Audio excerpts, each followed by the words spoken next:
Жүргізушіге киім ұсынған Фифита әйелдер киімдерінің бутигі. Батырбек аға, Саят аға, қош келдіңіздер.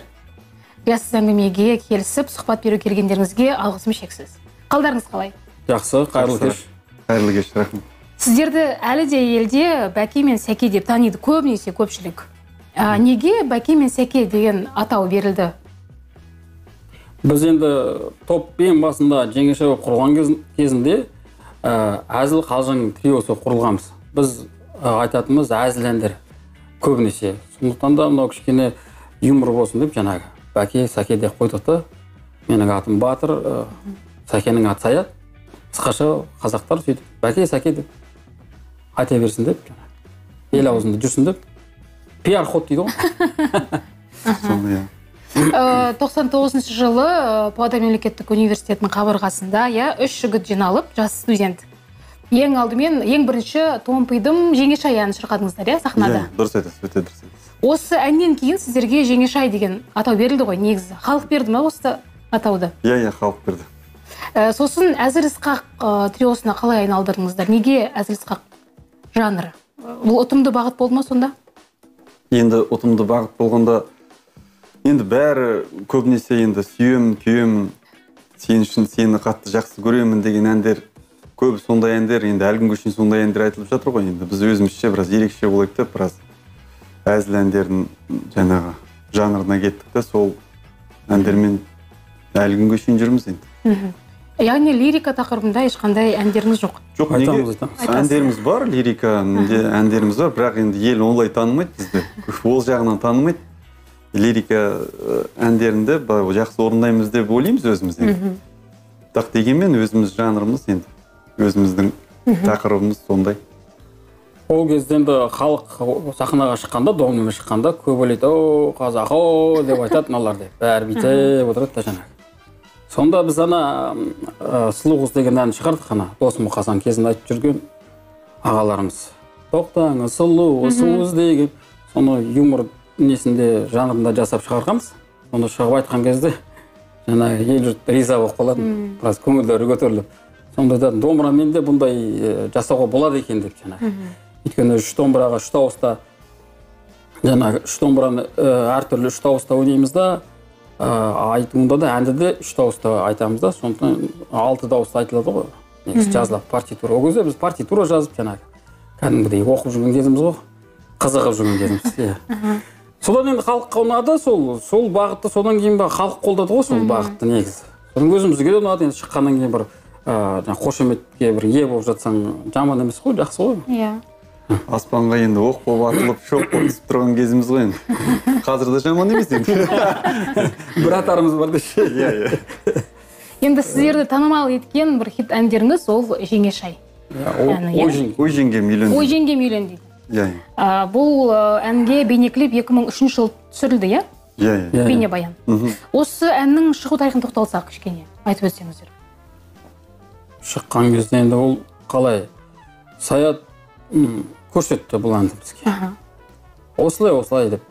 Соның күні тақырыбын ойландық. Ол басқа, ой апа үйленді деген жаңағы не болды. Ол кезде енді студенттер, біз жаңа студент болып жұмысқа келген кезіміз, сол кезде есімізге түсіреміз, ағаларымыз қолында тұрған кезде, сол кезде жаңағы жеңгеміз енді турасын айта алмайды ғой.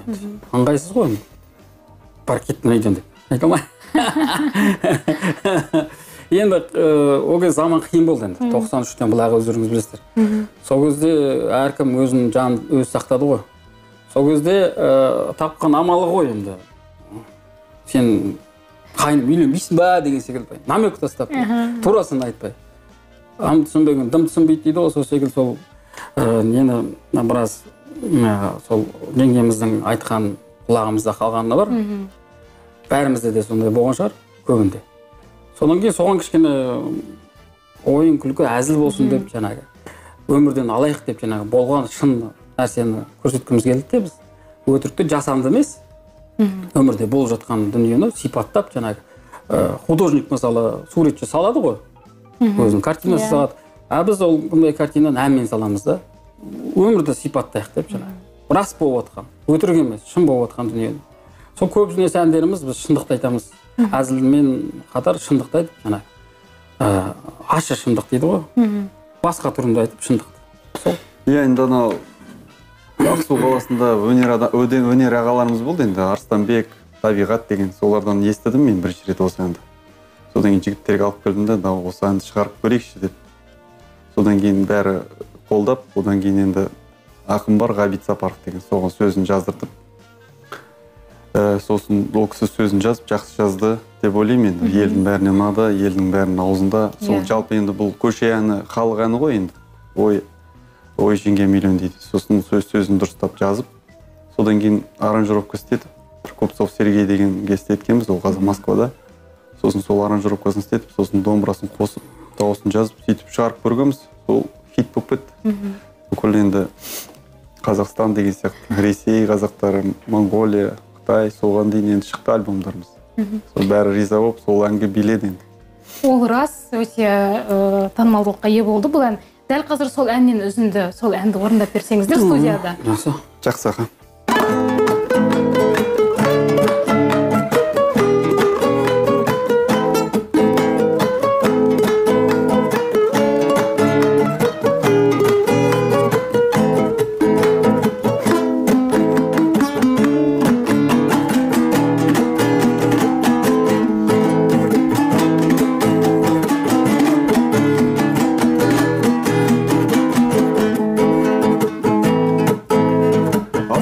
Тұр жұлдыздар жайнап, сен отырсың махаббат тойлап, ал мен болсам қараңғы түнде, жүрмін ғой бұл құстай сайрап. Ой жеңге миллион дейді, ой жеңге миллион дейді, ой жеңге миллион дейді маған.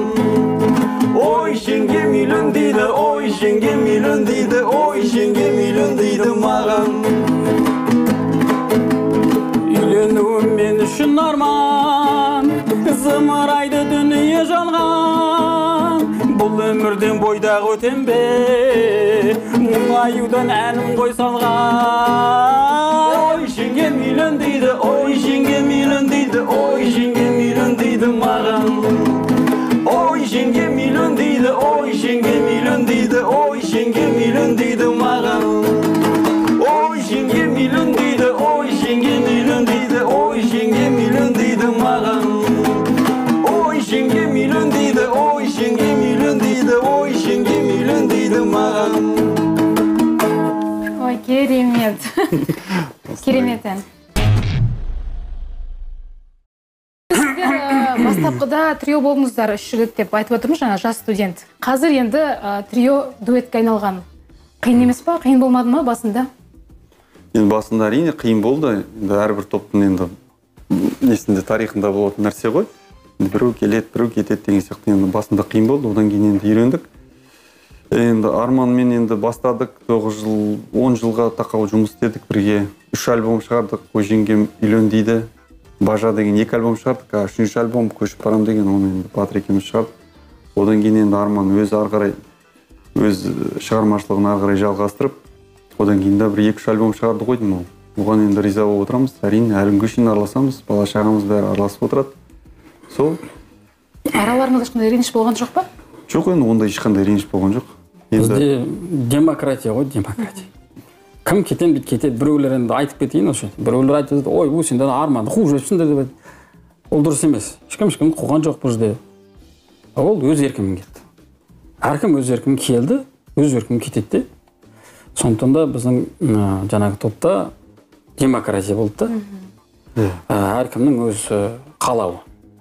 Біз енді қосқан бір Алла тағала, бұл жерде ешкім ойлаған жоқ. Біз өстіп әніміз танымал болады.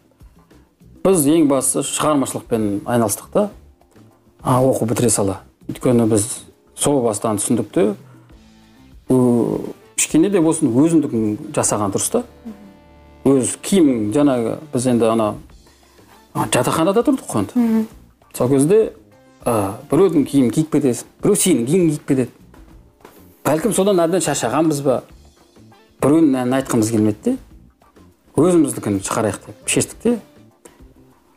Сонша бір керемет болмасын енді, керемет естайын әндей.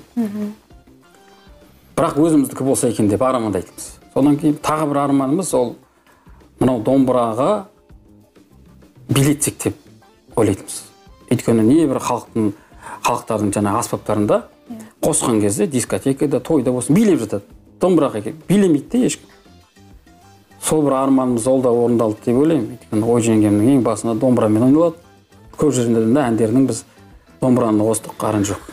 Иә, осы еліміз бойынша домбыраны және эстрада осы билеттің топтардың бірі біз боламыз негізі, халық.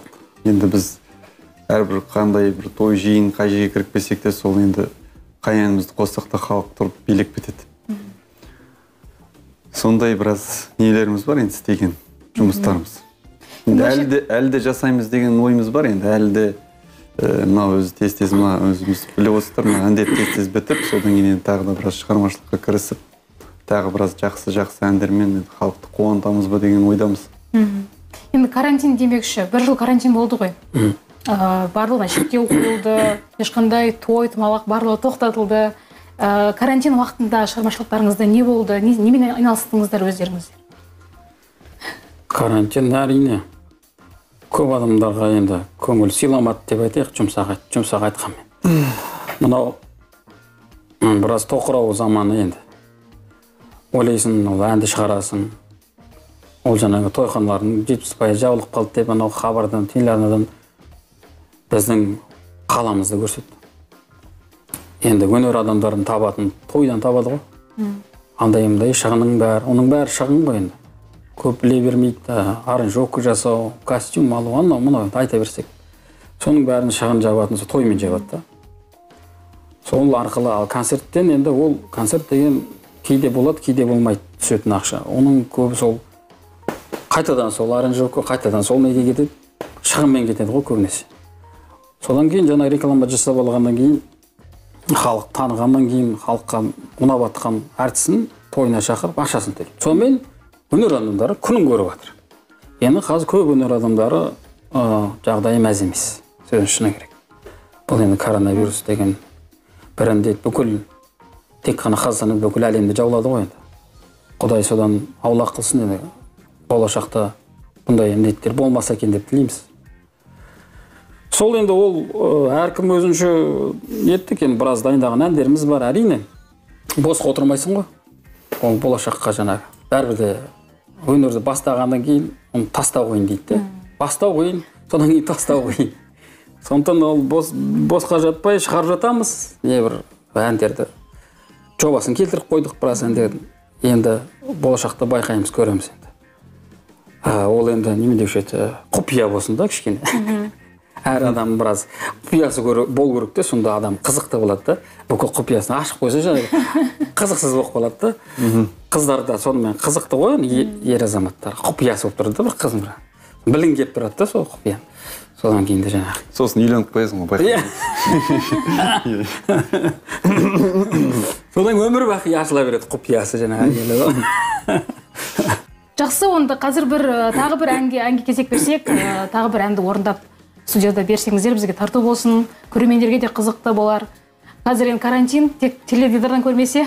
Иә. Енді сахнаға бірінші рет осы әнмен шыққанбыз, Республика сарайына, және тамаша Әзізқақ отауында. Осы әнді орындағанбыз бірінші рет, сол әнді орындап берейік. Қара қыз деген ән.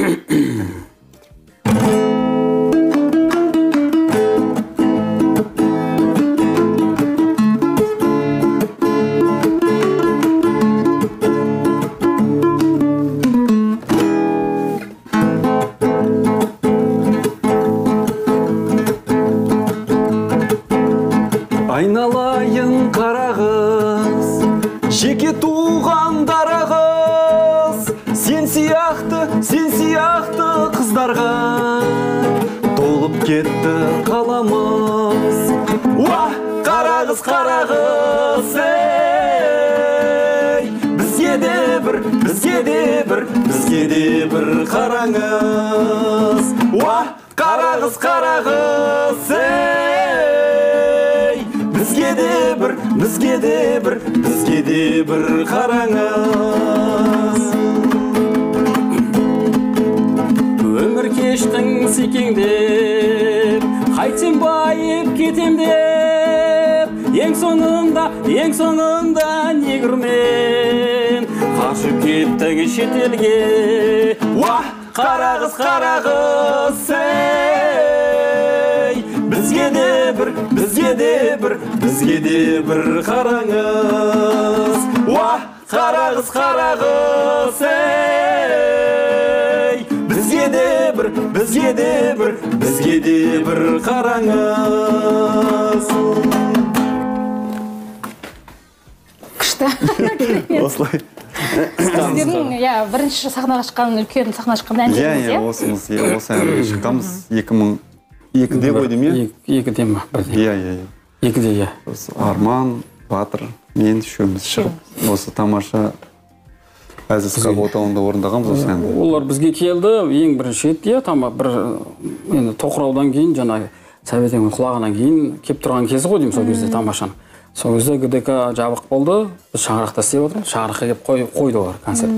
Сол кезде олардың арасында айтатын бір әнші керек болды оларға. Содан бізден Ботагөз Жеңісіна директор ол кезде сол кісі айтты, барып анда ән айтыңдар деді. Сонда біз тамаша деген біз үшін легенда ғой. Қайтып айтамыз, мә деп қорқып, шошып бардық енді. Анда үлкен артистер келіп отыр, үлкен ағаларымыз келіп отыр. Содан кейін марқұм сол кезде Лұқпан Есенов ағамыз отыр. Әй балалар, андай әндер білеміз біз. Хау дейтін әндерің болса, айналайындар жүрген деді. Жоқ аға, біз дұрыс әндеріміз сіздерге келетін сияқты деп айтып тұрмыз. Біз Арман айтып тұрды бүйтіп келістіріп. Ал айтыңдаршы ал. Сосын айттық жаңа, сұлу қызды айттық. Сонда бәрі бүйтіп қабағы түйіліп отырған әртістердің бәрі күлкі ұялап, жүздеріне. Содан жымиып күліп, бұлай да біз күтпеген едік деп жаңағы. Тағы да бір ән айтыңдаршы деп сөйтіп 2 ән айттық қой, 3 ән айттық қой сол жерде. Содан тамашада осы Қарағызды таңдады, осы Қарағызды айттық. Сол Қарағызды айтып содан кейін анау неге шақырды. Теріс қақпайда орындадық, енді Асқар Наймантаев ағамыз ол кезде ол тамашада істеп жүрді, одан кейін олар бөлініп Теріс қақпай комедия театрын ашты. Ол кезде енді Дархан ағамыз бар, енді марқұм болып кетті. Ол кісімен де жақсы араластық. Сол біраз әндер орындадық, сол кезде де біраз әндер жаздық. Одан кейін Бажа деген енді альбомды жаздық осылармен бірігіп. Біраз жұмыстар бітірдік енді ол кезде. Дастан фирмасында кім Ғабидолла өзі келіп бізге ұсынып, сендердің әндерің маған мақпалды. Осының біреуін шығарайықшы деп жаңа. Соны ең бірінші шыққан осы Қарағыз, кассетаға шыққан, оны ұқпаймыз ғой біз. Сосын жаңадан көрсетіп, Ол кезде Bluetooth, флешка деген нәрсе жоқ. Ол кезде кассетамен, қарындашпен айналдырасың. Сосын айтыр диск деген, ол кезде диск деген ой керемет нәрсе. Ол кезде диск деген табылмайтын нәрсе. Сол дискқа шығарып, кассетаға шығарып, сол кезде бір мәз болғанбыз. Қазір енді бәрі не болып қалды ғой, тарих болып қалды ғой. Ертегі сияқты бір қазіргі балаларға айтсаң енді диск, кассета деп олар ұқпайды да немен нәрсе. Бір Алланың жазғаны деп ойлаймын енді. Алла тағала өзі ойламаған жерден сабыр сақтасаң, өзі ойламаған жерден сыйын береді дейді жаңағы. Сонда біз ойламаған жерден жаңағы шаңырақта жұмыс істеп жатамыз. Сол кезде ГДК егер ашық болатын болса, онда біз кездеспес едік те. Дұрыс қой. Сонда концертін қойып кетіп қалушы еді ол кісілер. Сол кезде сол ГДК ремонтқа жабылып, олар бізге қойды. Көрдіңіз бе? Сәті түсіп тұр екен. Сәті түсіп тұр. Алланың өзі айдап әкеп тұр ғой, көрдіңіз бе? Бізде бармас едік анда. Қайда тамаша, қайда жақындай алмайсың ғой ол кезде. Бізді жоғарыдан, сендер барыңдар деген негенге, бастықтың айтып тұрғаннан кейін қалай сен жұмыс істеп жатсың ғой? Бару керек енді. Не үшін оқыдың? Не үшін ән айтып жүрсің? Барыңдар деді бұл. Біз бардық амалсыздан. Ешкім оны барып тамашадан мен айтайын деген ешкімде ой болған жоқ та, мүлдем оны ойлап та жүрген жоқпыз ол. Ол кездегі әншілердің бәрі, мысалы енді Роза Рымбаева болсын, Мақпал Жүнісова болсын, сол кездегі жұлдыздар, енді мықты жұлдыздар ең бірінші сол өнерлерін сол тамаша сахнасында көрсеткен ғой өнерлерін. Сол ең сол үлкен сол кезде бір отау болған ғой, бір Әзіс-Қақ отау халықтың. Одан кейін енді театр деген қазір көбейіп кетті ғой. Театр бар, жаңағы блогерлары бар, вайнерлары бар, енді қазір адам баласы көпей кетті ғой. Бірақ дегенмен енді ол бәрі Аллахтың қалауы ғой, заманға сай нәрсе. Бәрі дұрыс па деп ойлаймын. Таудай талап бергенше бармақтай бақ берсін дейді қазағымыз. Сөз алмаған ғой қазақтан негізі. Сонда жаңағы бақ қой, жаңағы ой жеңге мәніміз деген ол керемет бір диапазоны керемет бір ән емес қой енді. Профессионалды түрмен қарағанда. Жай ол әннің бағы болып тұр да. көрдіңіз бе, халыққа ұнап тұр да сол кезде сөйтіп ұнап кетті, өзімізге де ұнады, жаңағы халыққа ұнады. Енді біз әдейі соны осы ән осы хит болсын, осы хит қылдырамыз деген ой болған жоқ бізде. Содан кейін біз атақ қумадық ол кезде. Қазір өкінішке орай біраз байқаймын, адамдардың әншілер болсын қайсы атақ қуады. Атақ құмар болып кетті. Анау блогер дейсің бе, айту атағын шығарбаса болды. Содан кейін сол атақ арқылы жаңағы не келеді, товарын сатады, анау мынау, одан ақша келеді. Атақ пен ақша қуғандар айналып келгенде. Бірақ ол жақсы нәрсе деп айта алмаймыз. Біз енді сондай бір керемет бір атақты болып кеткен жоқпыз. Осыған тәуба дейміз. Қазір ойлап қарасаңыз, керемет атақты болғандардың тарихтарын қарайсың, оңай емес ол. Бүкіл әлем танып тұрсам мысалы. Ол ауыр жүк өте. Көрдіңіз ба? бір жағынан сол өте көп атақты адамдармен араластық біз енді талай көрдік, бірге жүрдік. Сонда қиын екен негізі. Былай қарасаң қатты атақты болған тағы да оңай емес екен. Енді жаңағы айтады ғой, обратная сторона медали деп. Енді нанға барып келудің өзі бара алмайды екен да олар, мысалы нанға. Біреуді керек екен, біреу нан алып келетін. Ана мысалы магазинға, дүкенге кіріп нан алайын десе, халық бәрі жаулап, фотоға түсіп, ес шығарады. Бара алмайсың. Сыртқа шыға алмайды. Иә, сыртқа шыға алмайсың. Барсаң шетелге ғана барып, сол дүкендерді аралай аласың. Мысалы Қазақстан бойынша аралай алмайсың. Оны да бір жағынан жақсы, бір жағынан енді адам одан шаршайды екен негізі. Одан қажет. Басында жақсы болып, 1-2 жыл, содан кейін қажи бастайсың, қаша бастайсың кісілерден. Ешкім көргің келмейді, ешкім сөйлескің келмейді. Бәрі сені таниды, сен ешкімді танымайсың. Сондай әңгіме болады. Өмір сынақ қой, Алла тағала сынайды жаңағы. Атақ береді, ақша береді. Біреуге бермейді, біреуге көтере алатындай береді, бірақ саған. Бірақ сынайды да. Сондықтан да беріп сынайды, бермей сынайды. Ата-бабамыз айтатын, беріп сынағанша бермей сынаған жақсы деп жаңағы. Өйткені тиының үшін ертең қиямет күні жауап бересің. Әр сөзің үшін, әр ісің үшін, ойлаған ойың үшін емес. Сондықтан да қазір енді ол кезде жас болды, қан қайнап тұр, енді оның бәрін ойланбайсың. Қазір ойлап қарасақ, альхамдулилля, Алла тағалаға мыңда бір алғысымызды айтамыз. Шексіз, Сондықтан да өз әр нәрсенің өз мөлшері болады екен, уақыты болады екен. Мәңгілік еш нәрсе жоқ бұл дүниеде. Сондықтан да біріншіден енді бәлкім біреуге сол кезде енді өткен өмірімізді айтамыз да, пайдалана отырады жаңағы. Кешірім өтінеміз, кімді біреуді ренжітіп қойсақ жаңағы. Ойламастан ренжітпейсің ғой енді, кей кезде болып қалады жағдай. Асығып кетіп баратасың. Сол сен маған көңіл аудармай қалдың деген секілді. Енді адамның көңілі бір атым насыбайдан қалады дейді ғой атамыз қазақ. Сол секілді. Айыпқа бұйырмаңыздар, сөйтіп айтайық. Енді сіздер жаңа айтып отырсыздар ғой, үлкен сахнада да өнер көрсеттіңіздер, тойға да шығып тұрасыздар, иә? Той мен үлкен сахнаның арасында айырмашылық бар ма? Әрине бар.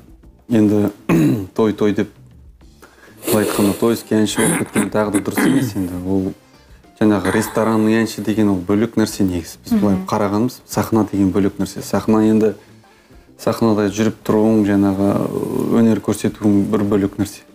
Бір басқа нәрсе сияқты енді қалай айтсам болады, енді сиыр мен мысалы жылқы сияқты да, екеуінің айырмашылығы бар ғой енді мысалы, сол сияқты енді екеуі екі бөлек нәрсе. Соны ажырата білу керек те, көбі мысалы ажырата алмай кетеді де, содан кейін енді сахнаға шыққанда, тойға шыққанда шыға салады, мысалы, оның бір мәдениеті болады да, мысалы, сахна мәдениеті, сөйлеу мәдениеті деген сияқты, сосын актер шеберлігі деген болады, енді актерское мастерство дейді ғой, енді сахнада тұрып. Тойда енді ондайлар енді білінбей кетеді ғой. Халық жүреді алдында, мысалы, содан кейін сонда енді біз қарап отырамыз, енді түсінетін адам енді түсінеді, түсінбейтін адам түсінбейді, енді біз оны біраз шет жағасын болсын оқыдық қой, енді сол қарап отырамыз, сол енді өзі белгілі сахнаға шыққанда профессионал әншімен мысалы енді жаңағы тойдан шыққан әншілер өзі белгілі болып тұрады, көрініп тұрады, Бірақ енді адам енді соның бәрін ажырата біліп жұмыс істесе, өзімен өзі жұмыс істесе, мысалы, оның бәрі енді істелінетін нәрсе ғой. Содан кейін ең бастысы әншіге енді танымал ән керек қой, хит керек қой. Мысалы, талай әншілер бар, енді көріп жүрміз. Енді өмір бойы ән айтады, мысалы, 40 жыл ән айтады, 50 жыл ән айтатын әншілер бар. Өмірінде бір танымал ән жоқ, хит жоқ. Солай таба алмай кетеді оған. Ол мысалы бәйге ат сияқты ғой. мысалы бір табын жылқының арасынан бір бәйге ат тауып алу ол үшін сыншы болу керек. Сосын ол енді Аллахтың қалауы. Аллах мысалы қаласа саған осындай, мысалы әнің шауып кетсе, танымал болып кетсе, онда сенің жұлдызың жанды. Если әнің танымал болмаса, онда жұлдызың жанбайды. Қанша ән шығар, түріңді ел жаттап алғанмен, бірақ халық ұмытып кетеді. Иә, ұмытып кетеді әндеріңді. Түріңді біледі, мысалы онда әншілер бар, түріңді біледі бәр жатқа, бірақ әнін айтсын десе, әнін айт десе білмейді. А бірақ әншілер бар, түрін білмесе де, мысалы әнін айт десе, әнін біледі. Сол сияқты ең бастысы енді әншіге ән сияқты. Ән мен әнші дейді ғой, сол сияқты нәрсе ғой. Өмірде саты болады ғой, мысалы мектеп бітіреді, мектептен кейін колледж бітіреді, колледжден кейін жоғарғы оқуға түседі. Кейбір түседі, кейбір түсе алмай қалады. Сол салыстырайын дегенім мына енді бәрін дауысын қояды, техникасын қояды, енді керемет, енді былай таңдайсың. Бірақ соның бәріне келеді де жаңағы келесі сатын аттау керек, ол шығармашылық саты да. Жоғары білім орны секілді. Өйткені шығармашылықта көп еңбек керек, ізденіс керек, қаражат керек. Әр салада шығармашылық керек. Спорт болсын, сіздердің салаларыңызда болсын, шығармашылық болмаса, ол қызықсыз болады да, және ол өнер дамымайды. Сондықтан кейбір айтатындар бар, мысалы. Сен естай емессің ғой. Сен кім едің сонша? Сонда кезінде Тілендиев, иә? Атамыз, иә? Ана Құрманға сияқты емеспін ғой мен. Тоқтап қалатын болса, онда жаңағы ағамыздың Аққу деген күй шықпаушы еді. Баламешке деген күй шықпаушы еді. Тағы да басқа күйлер, әндері шықпас еді, мысалы. Ондай адамдардың ойы терең болмайды екен. Сондай адамдар айтқан кезде кәдімгідей көңілің түсіп қалады. Иә, ондай адамдарда керек, мотивация дейді ғой, жұмыс істей бастайды адам. Бірақ сондай адамдарды көп тыңдап кетеді де, мысалы, тыңдап кетеді. А сен айналса бір шығармашылық. Бәлкім міне мысалы аяқ астынан атып шықты, Ақсудан өзіміздің жаңағы бауырымыз, ініміз кім? Иманбек. Мысалы, бүкіл әлемге, кішкентай бір Ақсудан. Ол не? Ол ана біреудің әнін алды да, соның жаңағы танасын көтеріп, дауысын шыңғыртты да. Ол шығармашылық. Көрдіңіз? Шығармашылық табыс соң. Содан кейін жаңағы ремикс жасады да өзінің ойларын жаңағы, ол шығармашылық, таза шығармашылық. Ол оқыған ештеңесі жоқ, консерваториясы жоқ. Бірақ бүкіл әлем соның несін тыңдады. Жүректен шыққан ғой. Жүректен шыққан ол шығармашылық еңбек. 1 сағаттық еңбек болсын, 20 минуттық еңбек болсын, ол еңбек. Еңбек анау нәтижелі еңбек те, шығармашылық. Сондықтан мен тілерім өнер адамдарына қазір көбіне қараймын, енді ойлаймын, мынаның дауысы керемет ау, мынау керемет ойнайды ау. Осының бір өзінің жасаған бір өзі шығара алмаса да, жаңа композитормен, ақынмен жұмыс істеп, аранжировщикпен жұмыс істеп, өзінің бірдеңесін шығарса екен деп жаңағы бәлкім дұға тілейтін шығармын ба, өйткені тамсанасынан дауысына, ойнағанына, бірақ өзінікі жоқ та жаңағы. Біреудің киім шапанын киіп алып, әдемі шапанын киіп алып жаңағы тұрады да. Иә. Мысалы, көп әншілер бар, дауыстары керемет те, керемет дауысы бар әншілер бар да, бірақ өз әнін таба алмай жүрген әншілер өте көп, мысалы, немесе бір керемет әндер бар да, өз әншісін таба алмай қалды. Сол сияқты, сол өкінішке орай, соны ойлайсың да, сол әншіге, сол ән кездескенде қалай болады, не деп сол ойлайсың да. Содан кейін енді мына әншіде ең бастысы мен өзім ойлаймын, мына чувство хита деген болу керек. Жүрек сезу керек, мына ән жаңағы ата ма, хит бола ма, танымал бола ма, мына ән болмай ма. Сол сияқты сол егерде жүрегінде сондай болса, ол әнші жаңағы әнші болады. Ал егерде жүрегінде болмаса, ол ана әнді айтып, мына әнді айтып, сонымен уақыт өтіп кетеді. Сондай мына жүректе сондай бір сезім болу керек та, сезу. Мысалы, бапкер сияқты сезіп тұру керек та, ол әнді. Осы ән мысалы шабат деген сияқты. Сондай болмаса, онда әнші деген болмайды, жалғыз дауыс деген болмайды онда. Енді облысымызда, жалпы облысымызда талант көп енді. Бұла қараусан бар. Шығармашылықпен де айналысып жатқандардың Серік Мұсалим ағамыз, иә. Соның міне бауырымыз анау екі бастан Аргуни деген Қайрат Нұртаспен әндері маған ұнайды, күшті, жақсы. Содан кейін жаңағы Қуат Құдайқұлов. Соны біздің Ленинскийдан анау азаматымыз, бірақ оны мен тыңдай қоймайды екенмін. Москваға барып не болды ғой, танымал скриптонит, бірақ оны шығармашылығыма ұнамайды енді. Бірақ ана жақ қонап жатыр екен. Сондықтан да мына елімізде негізі бірталай азаматтар бар. Бірақ олар жаңағы тоқтақ қалады да шығармашылыққа келген кезде ары қарай осымен болды деп ойлайды жаңағы. Домбырада керемет ойнайды, банан түтін шығатындайға ойнайды жаңағы, тремолосы ма жаңағы бәрі. Дауысы деген тура жер жарады. Сонымен келеді де тоқталып қалады. Ары қарай жоқ секілді. Жоқ, ары жағы шексіз әлем ғой шығармашылық. Оның шыңы жоқ, кете бересің. Енді танымал композиторлар табу керек, мысалы, солардың әндерін орындау керек, ешкім орындамаған жаңағыдай. Танымал емес композиторлар. Сосын жаңағы танымал емес ақындардың текстіне музыка жаздырту керек. Содан кейін әнді шығарып солай орындау керек. Ешкім орындамаған әндерді орындау керек қой, негізі көрмесе. Ал енді 100 әнші орындап тастаған әнді сен орындағанмен ол пайда болмайды ешқандай. Деп ойлаймыз біз өзіміз, енді сол дұрыс па деп. Енді қазір бәсекелестік дамыған заман ғой. Ғаламтор дейді, әлеуметтік желі дамып кетті, иә. Осы заманда бәсекеге қабілетті болу үшін өнер адамына не керек? Өнер адамы небір мессенджерлермен жақсы жұмыс істей білу керек. Ол енді жастардың заманы. Заман талабына сай болу керек. Сай болу керек, біздің заманда басқа болды. Біздің заманда телеарнаға барасың, онда өтсең өттің, өтпесең жоқ, ақшаң болса клипіңді айландырады, жоқ болса айландырмайды. Ал қазаманда қалай? Қазаманда міне салдың ютубқа, немесе өз каналыңды аштың да, жаңағы, немесе біраз уақыт керек те оған, танымал болып жатады. Көрдіңіз бе? Соны бір айта кетермін, шығармашылығымыз көреді ғой, менің әндерім қазір ешкімге ұнамайды, анау деп. Мысалы да, оның шығармашылығым қазір ұнамауы мүмкін де, бірақ уақыт өте келе ұнап қалуы мүмкін. Келесі ұрпаққа, көрдіңіз бе? Кезінде Совет өкіметіндегі бізге ұнамаған дүниенің бәрі қазір біз деп таппайсың, мысалы, темірден жақсы жасалған бір дүние затты таба алмайсың да, алюминиумдайын балғасын ұрсаң екіге бөлініп қалады.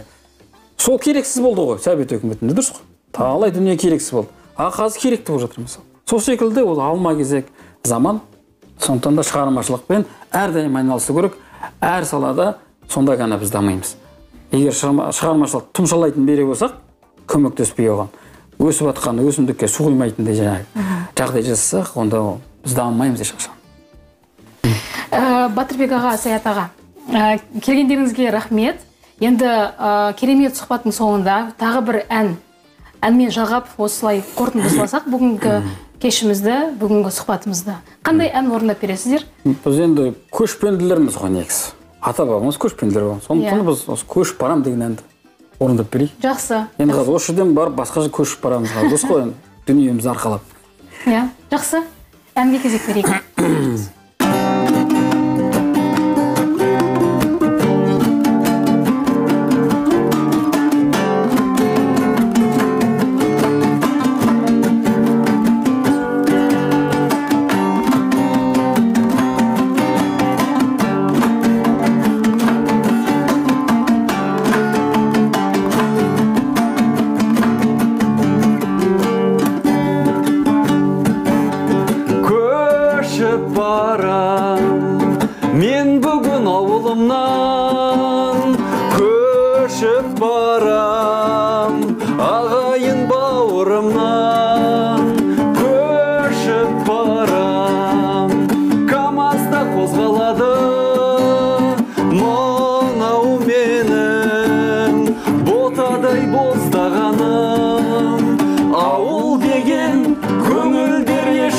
Қартаймайтын, достархан сонда ғой ортаймайтын, бәрібір мен қайта оралармын. Ағайындар, біздерді әрдайым еске алыңдар, туыстар, көршілер, жас кәрің бар, біз үшін би билеп ән салыңдар, ән салыңдар. Көшіп барам, көшпеуге болар емес ауылыма, бақ осы қоңар емес төбінде мен бәрібір ораларман бәйшешек боп қырыңда жараларман ауыл деген көңілдер ешқашан қартаймайтын дастархан сонда ғой ортаймайтын бәрібір мен қайта оралармын ағайындар біздерді әрдайым еске алыңдар туыстар көршілер жас кәрің бар біз үшін би билеп ән салыңдар ән салыңдар. Батырбек аға, Саят аға көп рахмет. Өте керемет сұхбат болды. Сіздерге де ұнаған шығар. Ашық сұхбат болды. Көп рахмет. Сау болыңыздар. Сау болыңыздар, рахмет.